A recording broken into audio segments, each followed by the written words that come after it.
आप सभी भाई बहन के चरणों में मेरा प्रणाम।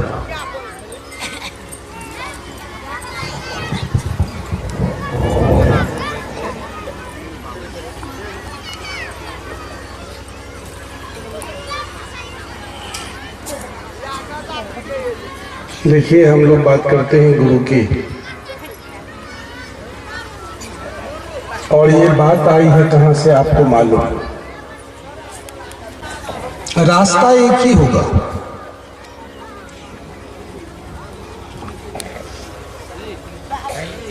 आप साहब की गाथा सुनते हैं, साहब अपनी जीवनी लिखे भी हैं। आपके बीच में दो किताब है, एक है अनमिल आघा, जिसमें साहब का जीवनी भरा पड़ा है। हमको आपको पढ़ने की जरूरत है, पढ़ना चाहिए भी। उससे बहुत सारा अनुभव हमको आपको मिलेगा इस राह में चलने में भी। और दूसरी किताब है आपको आओ चले शिव की ओर। जो पढ़ना जानते हैं वो जरूर उस किताब को मंगाइए। यहां भी खोजेंगे आपको मिलेगा, या जहां से आपको लेना है आप वहां से, लेकिन मंगाइए जरूर, उसको पढ़िए भी जरूर।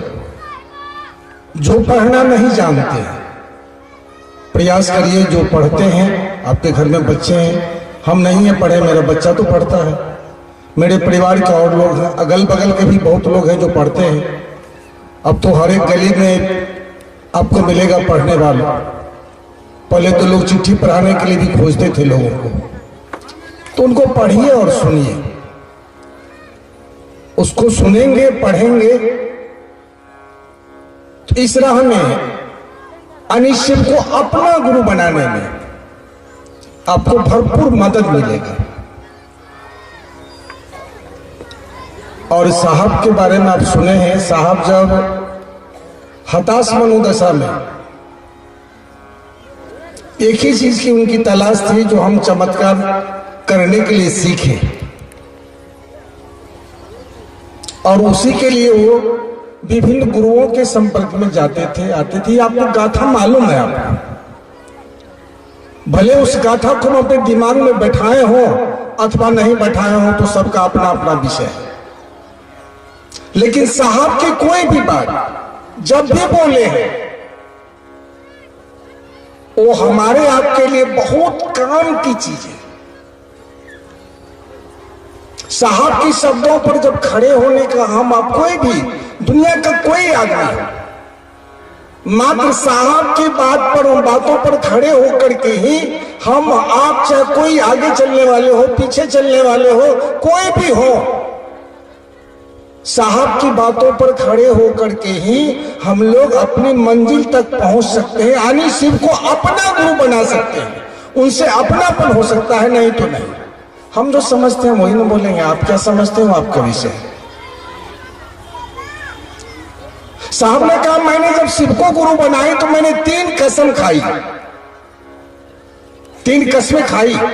ये आप लोग को भी मालूम है, लेकिन कसम को याद नहीं रखिएगा तो साहब की बात को याद नहीं रखेंगे, और छोटी छोटी परेशानियों में बेचैन रहते हैं और कहते हैं महादेव गुरु नहीं है।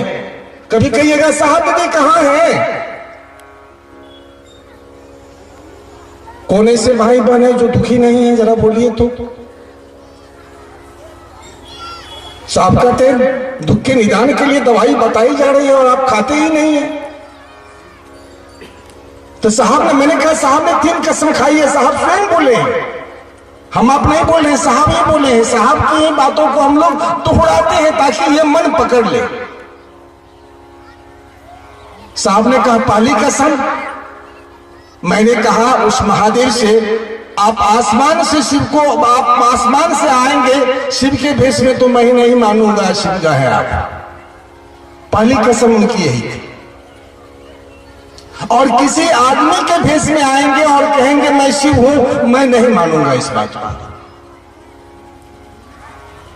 और आज से पहले, अभी से पहले मैंने जो भी प्रक्रिया किया, जो भी प्रक्रिया, जो भी मंत्र का, आज से मैं नहीं करूंगा, क्योंकि मैं गुरु अब आपको बना रहा हूं। ये तीनों कसम साहब ने खाई। जरा बोलिए आप, हम आप उस तीनों कसम का पालन कर रहे हैं? साहब को तो आसानी से, साहब को तो मिला संघर्ष करने के बाद, और हमको आपको एक बार दीदी बोल रही थी, जो तुमको तो बना बनाए हो भोजन थाली में मिल गया है, खाने का भी तो प्रयास करो।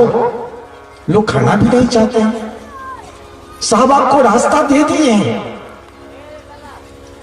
आप गुरु बनाए शिव को, और देखेंगे हमको, हम देखेंगे आपको। महादेव छूट गए, हम आप रह गए। महादेव के पास तो हम आप नहीं रहे, क्योंकि हम आपको देखते हैं, आप मुझको देखते हैं। तो हमको आपको देखना है, महादेव को। हमारा आपका तलाश क्या है, जरा बोलिए तो। तलाश है आनंद का ना मात्र। हमारा आपको तलाश तो मात्र आनंद का है, आनंद मिले। उसी आनंद के लिए हम आप झगड़ा करते हैं, या प्रेम करते हैं, या धन कमाते हैं, या सुंदर सुंदर वस्त्र पहनते हैं, या सुंदर सुंदर महल बनाते हैं। उस महल में अच्छा अच्छा बिस्तर लगाते हैं, अच्छा अच्छा भोजन की व्यवस्था करते हैं, अच्छे शहर में रहने का प्रयास करते हैं, अच्छे गांव में रहने का प्रयास करते हैं, अच्छी शिक्षा प्राप्त करने का प्रयास करते हैं। मतलब सब कुछ संसारिक, जितना चीज हम आप करते हैं मात्र आनंद के लिए, जो हम बड़ा सुख से रहेंगे, चैन से रहेंगे, आनंद से रहेंगे। जरा आनंद मिलता है क्या? मिला है कि नहीं को क्या? ऐसा थोड़ी है मैं गरीब हूं तो दुनिया के सारे लोग गरीब हैं, ऐसा तो नहीं है। अरबपति खरबपति की कमी नहीं है। जरा वहां भी आप देखिएगा, वो भी रोते हैं, वो भी बेचैन हैं। क्या यही बेचैनी हम आप लेंगे क्या? साहब बेचैनी से मुक्त करना चाहते हैं हमको, आपको, सारे लोगों को। साहब बेचैनी से हटाना चाहते हैं। आप लोग बुद्ध का नाम सुने होंगे। बुद्ध को हम आपने भगवान कहा। उनके शिष्य आनंद ने बुद्ध से कहा, आप बराबर कहते हैं जीवन दुखदाई है, जीवन दुखदाई है, लेकिन आपको देखकर तो ऐसा पता नहीं चल रहा है जो जीवन दुखदाई है। बुद्ध ने कहा, हाँ, मान लो जिस घर में तुम हो, उस घर में यदि आग लग जाए तो तुम क्या करोगे? वहां से भाग जाओगे ना? कहा जी। ठीक उसी तरह जिस जगह दुख था, उस जगह से बुद्ध भाग चुका है, बुद्ध निकल चुका है। फिर बुद्ध को देखकर तुमको कैसे पता चलेगा जीवन दुखदाई है? तो साहब जो शिव को गुरु बना करके जो उपलब्धि प्राप्त किए, जो आनंद का खजाना उन्होंने देखा और अनुभव किया, वो आनंद का खजाना एक एक आदमी के जीवन में वो देना चाहते हैं। साहब वो हैं, दीदी वही हैं। साहब दीदी के अलावा किसी के ये पास नहीं है आपके जीवन को सुखमय बना दे, आनंदमय बना दे। ये किसी को ताकत नहीं है। आप चाहते हैं यदि मेरा जीवन सुखमय हो, आनंदमय हो, तो देखना होगा आपको साहब को, दीदी को। साहब दीदी को यदि आप देखेंगे तो साहब दीदी का देखने का मतलब हो गया साहब की बात को याद करना, साहब की बातें आपके याद में आने लगेगा। और साहब तो दूसरी कोई बात अभी तक नहीं बोले हैं, मात्र हमारे आपके जीवन में महादेव गुरु कैसे उतरेंगे, महादेव गुरु से हमारा अपनापन कैसे होगा, उनके शिष्य कैसे बनेंगे। सोते खाते पीते उठते बैठते चलते फिरते उनके सोच में यही रहा है, और हमको आपको यही बात बताने का भरपूर प्रयास किए हैं। इसके लिए डांट भी दिए हैं, आप प्यार भी दिए हैं, उनका डांट से भी प्यार मिला है। आप अनुभव किए, ऐसा नहीं कि मैं सिर्फ, सारे लोग, उनका डांट भी प्यार जैसा लगा है, लगा प्यार भरा पड़ा है, एकदम लबालब कर रहा है। उनके डांट में लोग अनुभव किए, उनके डांट से भी लोग परिणाम लिए हैं। और साहब ने कहा आपको महादेव के चेला को बुलाने का अधिकार क्यों दिया है? महादेव के चेला को भी बुलाते हैं, उसको आप दीजिएगा ना। बोलिए मेरे पास क्या है जो हम आपको देंगे? क्या है मेरे पास जो हम आपको देंगे?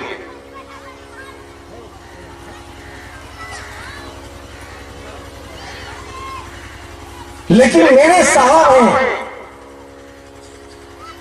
जो दुनिया के तमाम लोगों को देने के लिए बैठे हुए अभी भी ऐसा नहीं कि जिस समय शरीर में थे उसी समय तो मुख्यालय मतलब साहब बोलते थे जब शरीर में थे, मुख्यालय मतलब हरिंद्रानंद, और किसी भाई बहन का उन्होंने नाम कभी नहीं लिया है।